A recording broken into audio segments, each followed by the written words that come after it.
안녕하세요. 오늘도 사연 살롱을 찾아주셔서 감사합니다. 저와 남편은 고향 친구예요. 어렸을 적 저희가 살던 고향은 시골로 치면 깡시골이었는데요. 저희는 고향에서 밤도 줍고 열매도 따먹고 졸졸 흐르는 시냇물에 얼굴도 담그면서 그렇게 놀곤 했어요. 지금의 서울살이를 하시는 젊은 분들이라면 상상도 하지 못하겠지만 그땐 별다르게 놀 게 없었어요.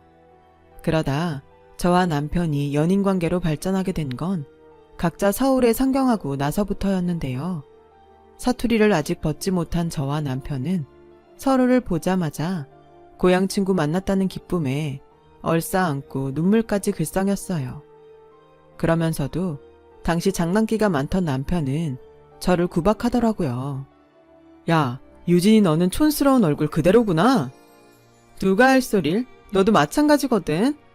우리 이렇게 만났으니 오늘 2차, 아니 3차까지 달려보자. 오랜만에 고향 친구 만나니 참 좋네. 그 만남을 기점으로 저희는 그렇게 해서 금방 친해지게 되었고 어느새 서로 누가 먼저 연락하지 않아도 만나는 사이가 되었어요. 오래 같이 붙어있으면 가구에도 정이 든다고 하잖아요.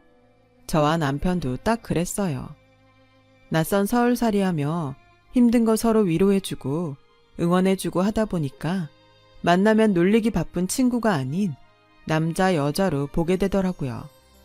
먼저 고백한 건 남편이었어요. 야, 저기 내가 좋은 데 하나 알거든? 가서 밥이나 먹자. 남편은 그날따라 어쩐지 잔뜩 긴장한 느낌이었어요. 뭔 말을 해도 버벅거리고 제가 질문을 해도 잘 알아듣지 못하고 그땐 왜 그러나 했더니 식사가 끝나고 남편이 장미꽃 한 다발을 가지고 와 제 손에 덥석 쥐어주며 한 말에 그제야 이유를 알 수 있었죠. 나 오늘 엄청 떨었다.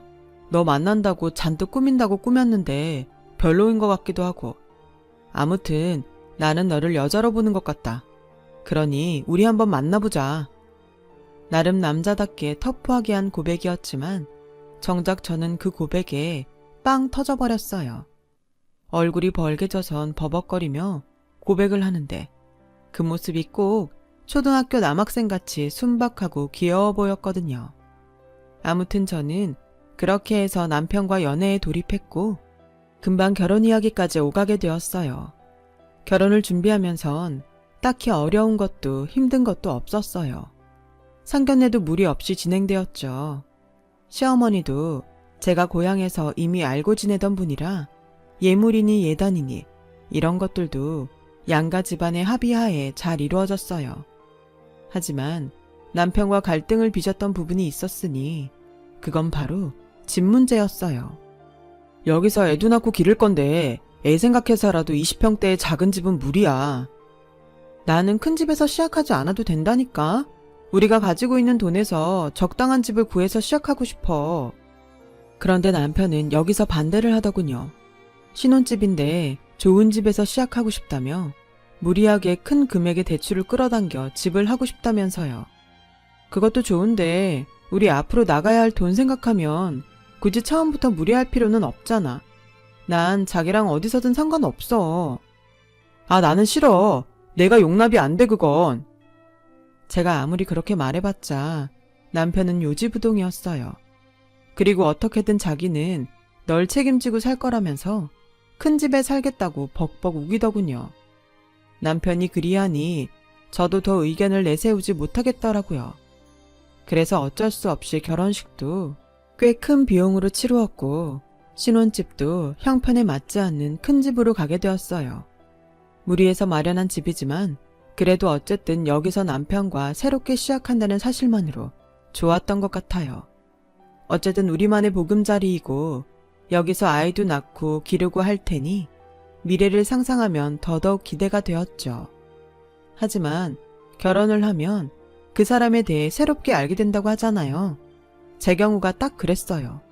결혼을 하고 나서 남편이 허세가 심하고 낭비벽이 심하다는 걸 알게 됐어요.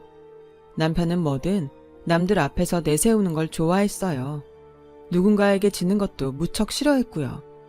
반드시 자기가 가지는 물건은 좋은 것이어야 하고 차도 국산은 끌고 다니기 창피하단 이유로 시댁에까지 손을 벌려 외제차로 바꾸어 버렸어요. 한마디로 자존심도 강하고 고집도 센 그런 사람이었죠.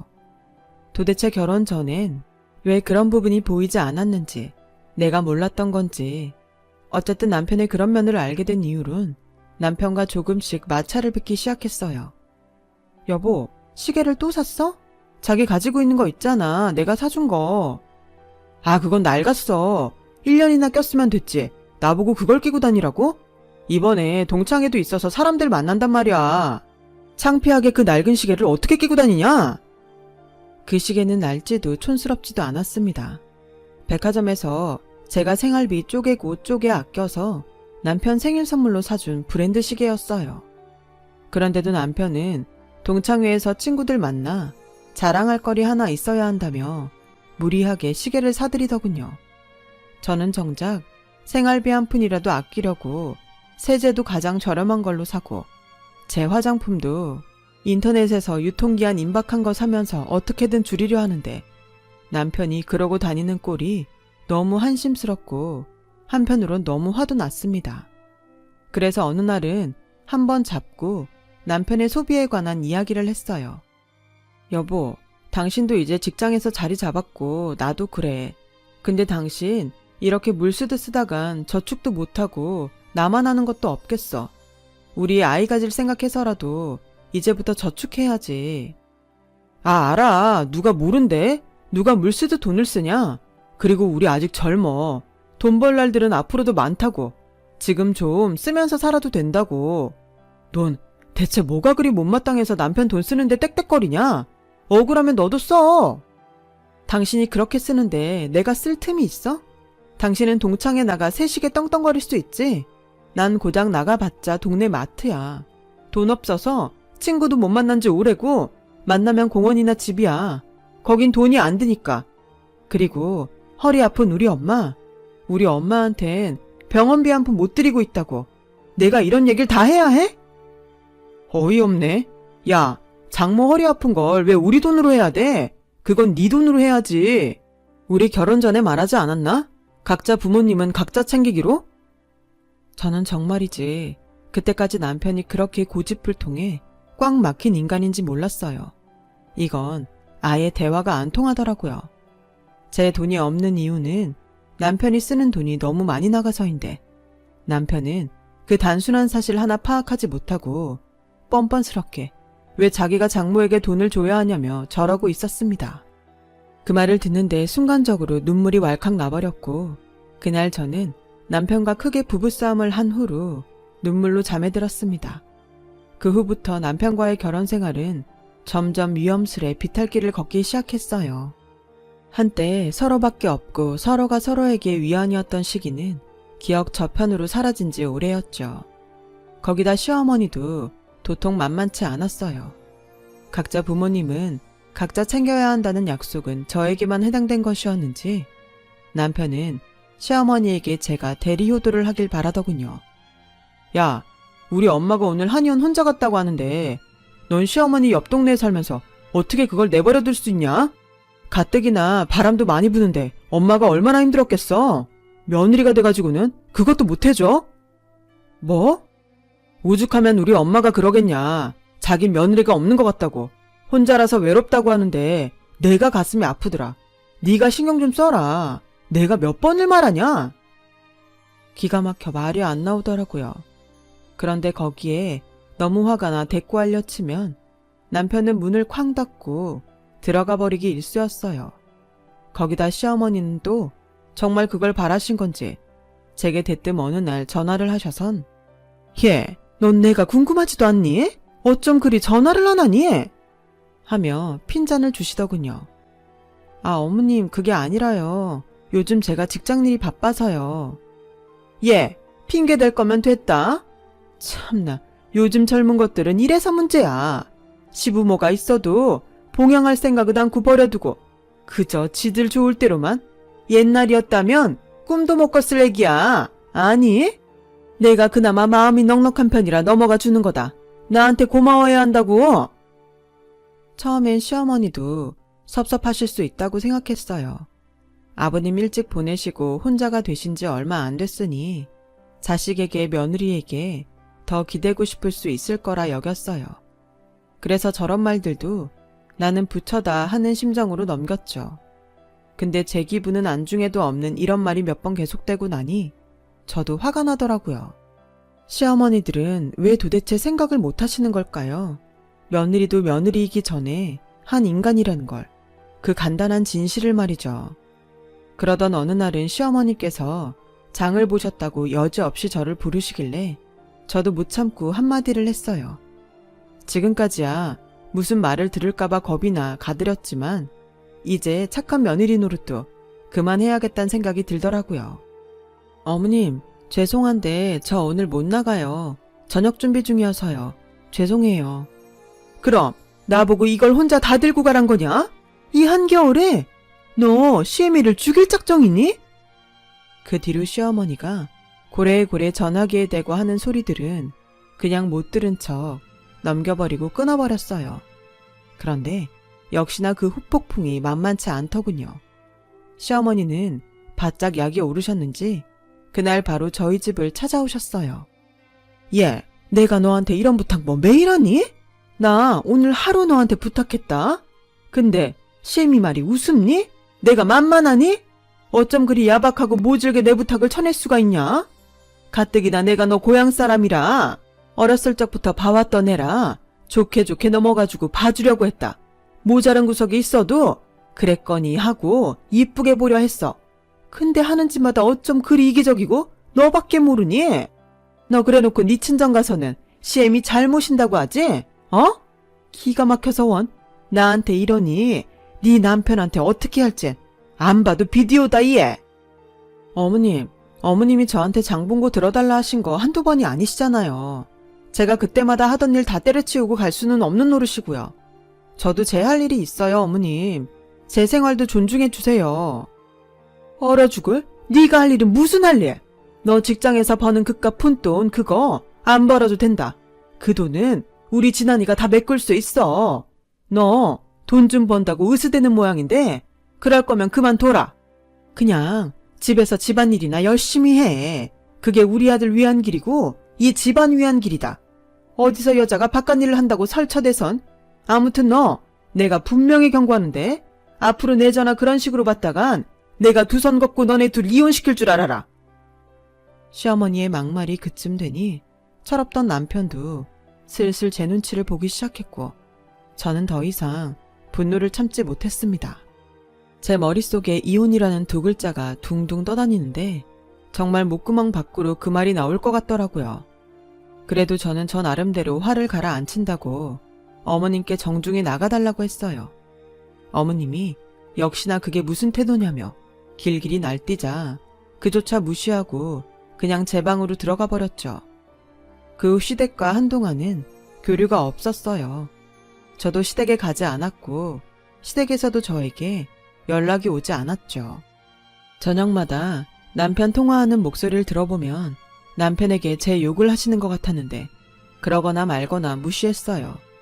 그러던 어느 날 며칠 제 비위 맞춰준다고 잘해주는 것 같던 남편이 그러더라고요. 야, 네가 사과해 우리 엄마한테. 내가 왜 사과해야 하는데?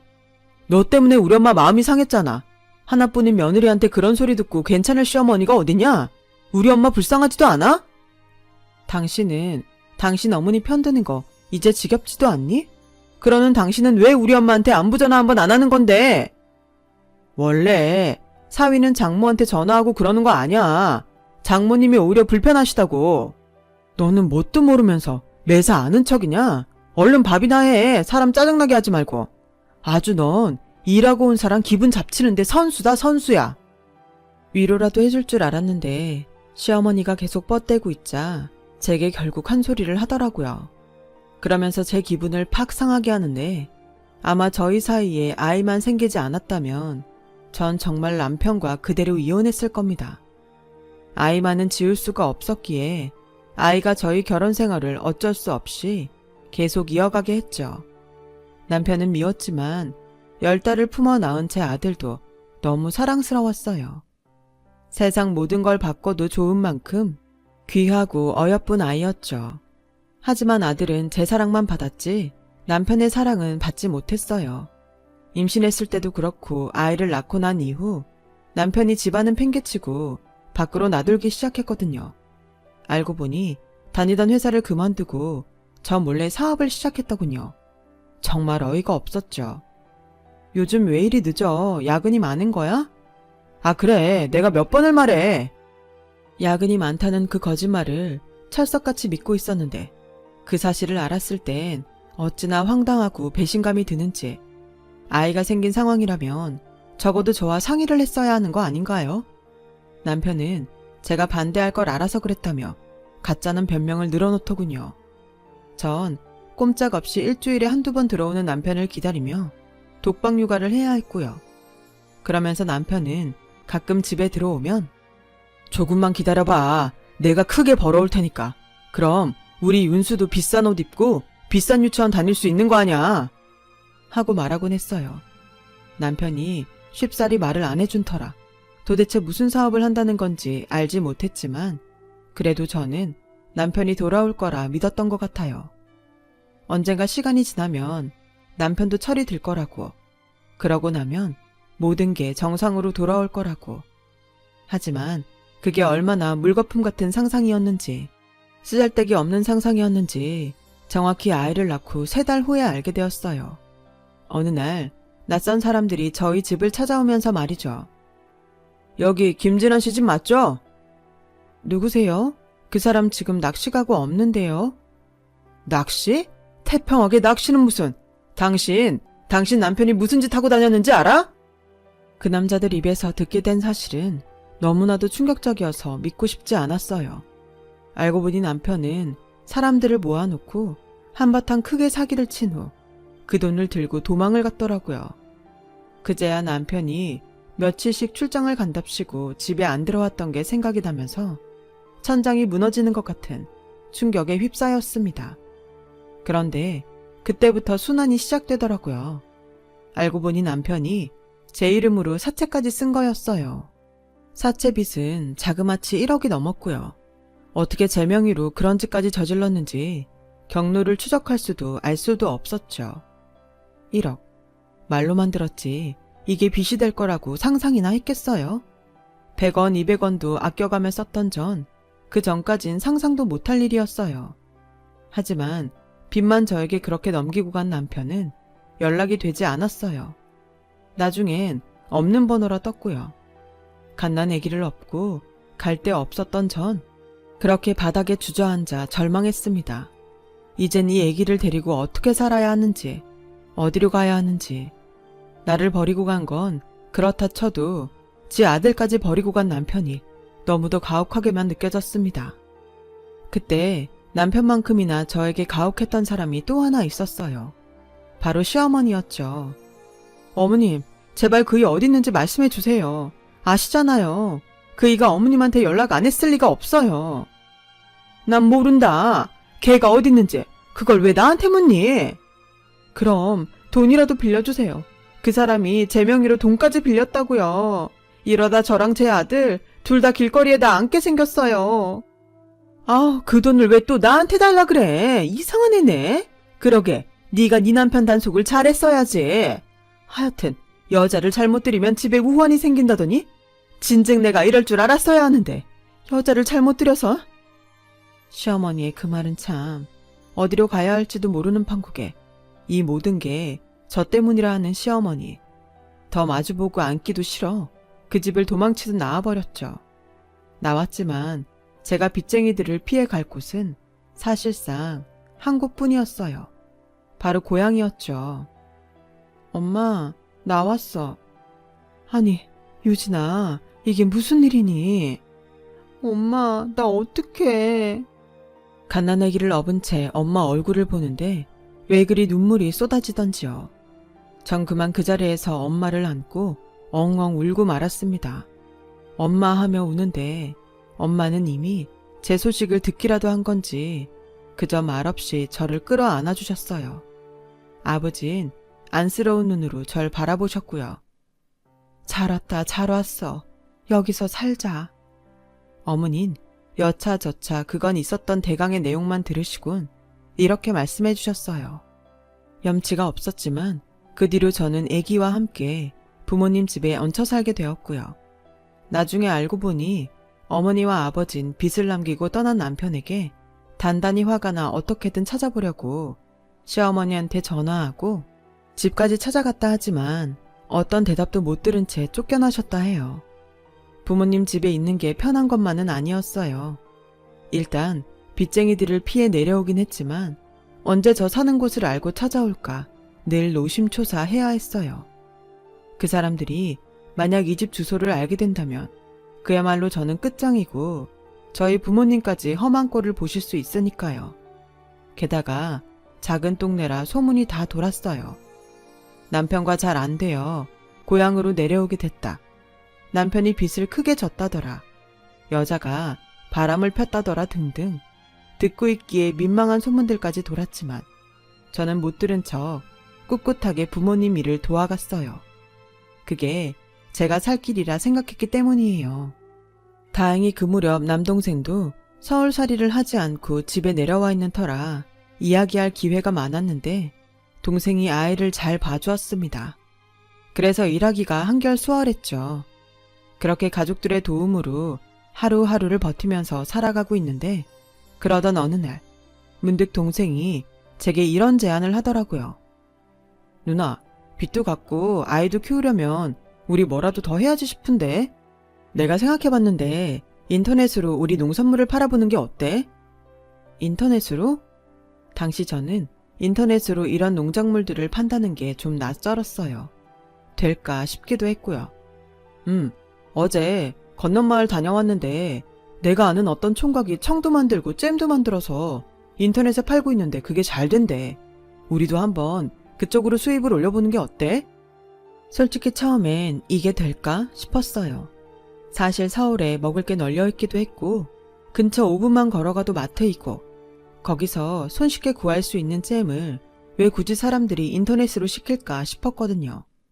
근데 동생이 어느 정도 확신을 가지고 있는 듯해서 소량이라면 한번 시도해보는 것도 나쁘지 않겠다 싶더라고요. 그래서 그때부터 조사에 나섰어요. 어떤 걸 만들지, 어떤 재료를 쓸 건지, 어떻게 배송을 할 건지 하나하나 꼼꼼하게 동생과 조사하고 알아보러 다녔어요. 그러다 동생과 생각해낸 게 도라지 전과였어요. 많은 걸 시도하지 말고 일당 소량만 한번 해보자 싶어서 제일 자신 있는 걸로 도전을 해보게 된 건데 생각보다 이 도라지 전과를 찾으시는 분들이 많더라고요. 명절 때는 정말로 불티나게 팔려갔어요. 재료비는 들어도 질을 낮추고 싶지 않았기 때문에 물건의 가격이 조금 다른 데보다 높긴 했지만 저희 걸 한번 구매하신 분들은 계속해서 맛있다며 구매해 주셨어요. 제품에 평을 쓰는 공간도 있었는데 거기에 글도 잘 달아주시고요. 성공하게 될지 몰랐지만 그런 식으로 돈을 벌게 되니 부모님도 너무 좋아하셨어요. 우리 유진이 유민이 덕분에 엄마 아빠가 아주 호강을 하네. 호강해. 고맙다 우리 딸. 그간 고생 많았는데. 말씀을 못 이으시고 눈물을 글썽이는 엄마와 아빠의 모습을 보니 저도 덩달아 울컥했어요. 그렇게 한 푼 두 푼 모아 저는 드디어 1억이 넘는 그 어마어마한 빚을 갚을 수 있었어요. 빚을 갚은 날엔 드디어 모든 짐을 벗은 듯 했어요. 그제야말로 자유란 생각이 들더라고요. 늘 돈이라는 거대한 무게가 가슴을 짓누르고 있는 것만 같았는데 거기서 벗어난 기분. 어쩌면 이 기분을 공감하시는 분이 있을지도 모르겠어요. 그리고 경제적으로 안정이 되다 보니 어느 정도 마음의 여유가 생겼고 그러면서 아이 키우는 것에도 한결 더 신경을 쓸 수 있게 되었습니다. 그간 동생이나 부모님께 맡기는 날들이 많았는데 이제는 제가 직접 돌보고 아이를 데리고 놀러가고 할 수 있었죠. 아이는 흙냄새도 좋아했고 물에 발을 담그고 노는 것도 좋아했는데 그럴 때면 저도 어렸을 때가 생각나 마음이 푸근해지곤 했습니다. 부모님도 하루가 다르게 커가는 아이를 보면서 이 행복이 오래도록 유지될 수만 있다면 더 바랄 게 없다고 말씀하시곤 하셨죠. 정말이지 평온한 나날들이었어요. 이 평온이 깨진 건 남편이 찾아오면서부터였어요. 잘 지냈어? 멋쩍은 얼굴로 저를 찾아온 남편이 저리 말하더군요.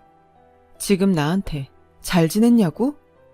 제가 지금 헛것을 보는 건가 싶어 말도 나오지 않았는데 남편은 거의 노숙자와 다름없는 꼴로 찾아와 밥을 찾았어요. 나 배고픈데 밥 한 끼 먹을 수 있나? 아, 그 전에 장모님 장인어른부터 봐야지. 어디 계셔? 내가 당신한테 왜 밥을 줘? 그리고 당신이 왜 우리 엄마 아빠를 만나? 나한테 급이 떠안기고 사라질 땐 언제고 이제 와서? 나 이제 당신한테 나쁜 말 하고 싶지도 않아. 널 원망한 세월이 너무 길어서. 그러니까 좋게 말할 때 가. 그런데 남편은 가지 않고 그럼 우리 아들은 아들이라도 보게 해줘 하며 아들을 붙잡고 늘어지더라고요. 안 되겠다 싶어 어떻게든 남편을 몰아내기 위해 힘으로라도 남편을 끌고 가려고 소매자락을 붙잡았는데 남편 역시 힘으로 버티더라고요. 남동생이라도 부르고 싶었지만 부모님과 밭에 나가 있는 터라 그럴 수도 없었고요. 그런데 그때 자고 있는 줄 알았던 아들이 아빠 하면서 나오고 말았어요. 아들의 눈엔 한가득 눈물이 고여 있었고요. 남편은 마치 기다렸다는 듯 이렇게 컸냐며 엉덩이를 두드리는데 제겐 그 꼬락서니가 연기이고 가식 같았습니다. 우리 윤수, 아빠 안 보고 싶었어? 보고 싶었지? 아빠 보고 싶었어. 왜 이렇게 늦게 왔어? 엄마가 아빠 백반만 자면 온다고 했는데. 아이고, 그랬어? 사실 저는 아이에게는 말하지 못하고 있었어요. 차마 제 아빠가 빚을 온통 떠넘기고 잠수 탔다는 그런 소리는 못하겠더라고요. 그래서 어쩔 수 없이 외국에 나가 있다는 그런 거짓말을 했는데 그 말을 철석같이 믿은 아이가 남편을 보더니 보고 싶었다며 안긴 거예요. 남편은 기세 등등해졌는지 거봐, 우리 아들도 날 이렇게나 보고 싶어 했네. 어떻게 나한테 안 보여줄 생각을 했어? 하며 저를 탓하더라고요. 기가 막히단 표현이 부족할 정도로 황당했죠. 저는 지금 가지 않으면 엄마 아빠를 부르겠다며 엄포까지 놓았지만 남편은 그럼에도 불구하고 가지 않다가 결국 저희 엄마와 아빠까지 만났죠. 아니, 자네가 대체 무슨 낯으로 여기로 나? 이 몹쓸 놈아. 내 자식 눈에서 눈물 다 빼놓고 이 사람 같지도 않은 놈이. 장모님, 장인어른, 정말 죄송합니다. 제가 죽일 놈이었어요. 근데 저의 아빠입니다. 이 사람 혼자 애 키우게 둘 수 없어서 왔습니다. 남편은 저희 엄마와 아빠가 등장하자 눈물, 콧물까지 흘리며 저희 엄마 아빠 앞에서 싹싹 빌기 시작했어요. 그러자 처음엔 노발대발하시며 자네 없어도 잘 살았다고 하던 엄마도 말씀을 잃으시고 남편을 쳐다보았습니다. 저는 남편이 단 1분 1초라도 제 아이 곁에 있는 걸 허락할 수가 없었어요. 자기 자식 한번 따스하게 안아준 적 없는 놈이 무슨 아버지인가요? 제 자식에게 절대 그 자리 내어주고 싶지 않았습니다. 그래서 허튼 수작 부리지 말라고 옆에 있던 물량동이를 들어 물을 획 끼얹어 버렸죠. 근데 이 남편놈이란 작자가 대단하더라고요. 그래, 나 당해도 싼 놈이지. 마음껏 퍼부어. 미안하다 유진아. 지금 당신 하는 짓이 다 우리 엄마 아빠를 우습게 보는 짓인 거. 날 기만하는 행동인 거 모르겠어? 가라고! 우리 아직 부부잖아, 유진아. 우리 법적으로 부부야. 저는 말 같지 않은 소리를 하지 말라며 물량동이를 한 번 더 퍼부어 주었고 힘으로라도 남편을 붙잡아 끌어내었어요. 다행히 마침 들어온 남동생이 남편을 보곤 멱살을 잡아 그 길로 내쫓아버렸고요.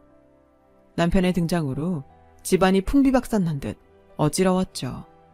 부모님이 괜찮냐며 제게 다가왔지만 괜찮다고 말할 기력조차 없었어요. 말 그대로 남편이란 폭탄을 맞은 것 같더라고요. 그런데 그날 밤 덜컥 저와 남편이 하지 못한 일이 생각나더라고요. 바로 이혼이었습니다. 이 사람이 잠수를 타버렸으니 이혼을 신청하고 처리할 기회가 없었어요. 그거 하나는 해야 했죠. 아이가 아직 어린 게 마음에 걸리긴 했지만 어차피 살지도 않을 남편을 남편으로 냅두고 싶진 않았어요. 그래서 다음날 남편을 찾아가 이혼 서류를 건네게 되었고 도장을 찍으라 했습니다. 아냐, 나는 우리 윤수 생각해서라도 죽어도 못해. 나한테 기회를 줘. 남편은 역시나 못 찍겠다고 버티더라고요. 빚이 한가득이라며 저마저 자기를 버리면 갈 곳이 없다나? 그딴 말도 안 되는 말을 하면서요. 그러더니 남편은 자기에게 기회를 달라며 저희 집 주변을 빙빙 맴돌기 시작했어요. 잠은 마당에 텐트를 치고 자면서 낮에는 계속해서 농사일을 돕고 엄마가 부담스러워하는 걸 알면서도 밥을 손수 차리고 하면서 이 집에 뭉개고 들어오려 했죠. 그러면서 넉살 좋게 웃으며 많이 드세요 장모님 장인어른 하더라고요. 그 모습을 보니 저도 남동생도 정말이지 위액이 위로 역류할 것만 같았어요. 딱 봐도 이 인간은 저에게 어떻게든 부비어 자기 빚을 갚으려고 하는 수작이 분명한데 말이죠. 그런데 엎친 데 덮친 격 더 황당한 사건이 일어났습니다. 시어머니까지 어떻게 알고 저희 집을 찾아온 겁니다. 사돈어른 그간 잘 지내셨어요? 며느라 잘 지내니? 우리 아들이 여기서 지낸다 해서 내려왔단다. 사돈어른 여기에 짐 풀면 될까요? 시어머니는 전과 달리 낡은 행색을 하고 있었는데 딱 봐도 남편과 함께 빚에 오랫동안 시달린 것 같았어요. 근데 시어머니의 태도가 너무도 태연스러웠어요. 마치 평소 왕래하던 사돈댁에 온 것처럼 뻔뻔스레 물어보시는데 속으로 참고 참아오셨던 저희 엄마도 순식간에 얼굴이 불그락 푸르락해지셔선 소리를 쳤습니다. 이 여편네야, 당신 아들 데리고 가. 내가 지금까진 우리 손주 봐서 참았어. 근데 이게 뭐더라는 짓이야. 내 딸 그간 이리 고생시켰으면 됐지. 또 뭔 시집살이를 시키려고. 여기가 어디라고 와. 당장 썩 나가. 당신 잠깐만. 그때 아주 놀랄 일이 벌어졌어요. 저희 아버지가 갑자기 엄마를 꾸짖으시는 거예요. 아버지의 말에 저도 남동생도 모두 어리둥절해질 수밖에 없었는데요. 당신 사돈어른에게 말이 좀 심하네. 그래도 집에 오랜만에 오셨으면 대접은 해드려야지. 유진아, 가서 식혜라도 좀 타와라. 지금까지 그간 아버지는 남편이 무슨 행동을 하든 어떤 알랑방귀를 끼든 간에 그저 나가라는 말로 일관하시던 분이었어요. 그런데 그런 분이 시어머니를 챙기시겠다고 저에게 식혜를 타오라 하는데 저도 순간 표정이 확 굳어 멀뚱히 아버지를 쳐다보고만 있었어요. 그러자 아버지가 직접 식혜까지 타오셔선 한 잔을 건네시는 게 아니겠어요? 대체 이게 무슨 상황인지 아버진 시어머니를 그날 하루 대접하게 했어요. 마치 무슨 작전을 펼치는 것처럼요. 시어머니는 저희 아버지 대접에 만족했는지 피식 웃으며 저는 농사꾼이라 하셔서 그저 촌사람인 줄만 알았는데 참 격식도 차리실 줄 알고 경우가 있으신 분이네요. 하시더라고요. 남편 역시 장인어른의 품성과 인격이 남다르다며 입에 침이 마를세라 칭찬하고 나섰습니다. 아버지를 제외한 저와 남동생, 엄마만 이 상황을 멀뚱히 지켜보고 있었죠. 그리고 다음 날이 되자 아버진 더 예상치 못한 행동을 하셨어요. 예, 유진아, 네 시어머니랑 남편에게 우리 소들 좀 보여드리자꾸나. 축사를 가자고요? 아버진 고개를 끄덕이시더니 시어머니에게 가서 축사에 갈 테니 옷을 도톰하게 입으시라고 하곤 먼저 휘적휘적 걸어가셨어요. 전 영문을 모르고 일단 아버지를 따라갔고요. 뒤따라오는 남편과 시어머니는 싱글벙글이었습니다.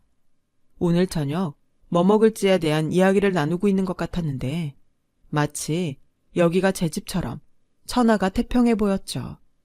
새삼스레 아버지가 원망스러워졌어요.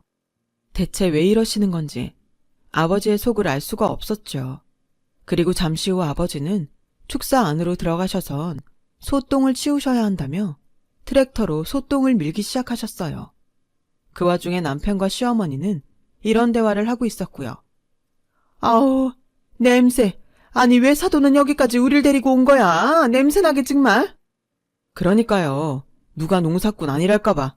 엄마 그냥 가요. 엄마 아프다고 거짓말하고요. 그런데 그때였어요. 한참 조잘거리던 시어머니 입에서 비명소리가 튀어나왔어요. 서둘러 고개를 돌려보니 시어머니가 온몸에 똥을 묻히고 서 있더라고요. 남편 역시 그 옆에 약간 똥을 맞아 얼떨떨한 표정으로 서 있었고요. 그때 제 눈에 삽을 들고 계시는 아버지가 보였습니다. 아버진 한 번 더 삽으로 소똥을 푸더니 그대로 남편 얼굴에 퍼부어 버렸어요. 이건 내 딸 고생시킨 값이다. 어디 염치도 없이 여길 와, 이 똥 같은 놈아. 넌 똥이라 이름 붙이기도 더러운 놈이다. 이런 미친, 당장 이 똥 못 치워요? 사돈! 시어머니는 말도 제대로 하지 못하고 울기 직전이셨고, 남편은 입에 똥이 들어가는지도 모르고 치우라 말라 명령을 하더라고요. 그제서야 저는 아버지의 뜻을 이해할 수 있었죠. 저도 삽을 들어 그대로 남편에게 퍼부어줬어요. 그러자 남편은 제가 뭐라 말도 못하고 어버버거렸고, 제가 한 번 더 삽을 들자 그대로 똥을 뒤집어 쓰고 시어머니와 혼비백산하여 달아났어요.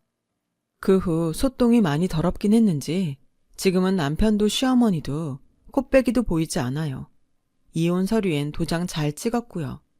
드디어 남편과 이혼하여 남편이 아닌 전 남편으로 부를 수 있다는 게 얼마나 좋은지 몰라요.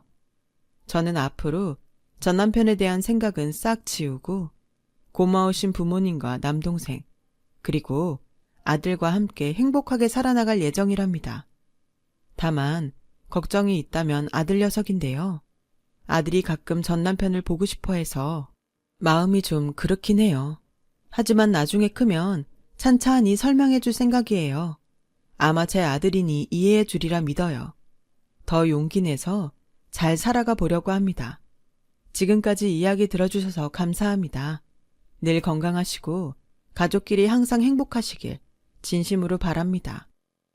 여러분, 사연 댓글에 응원과 현명한 조언 부탁드려요.